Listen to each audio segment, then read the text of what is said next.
El sábado pasado venció el plazo para que candidatos locales y federales presentaran los informes de sus gastos.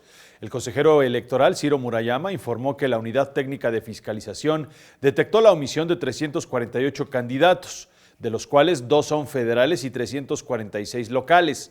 A los morosos se les dio un plazo de 72 horas para presentar dicho requisito.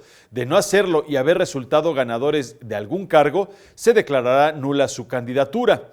Y este jueves venció el plazo también para que los actores políticos reportaran los gastos que realizaron durante la jornada electoral. Escuchemos.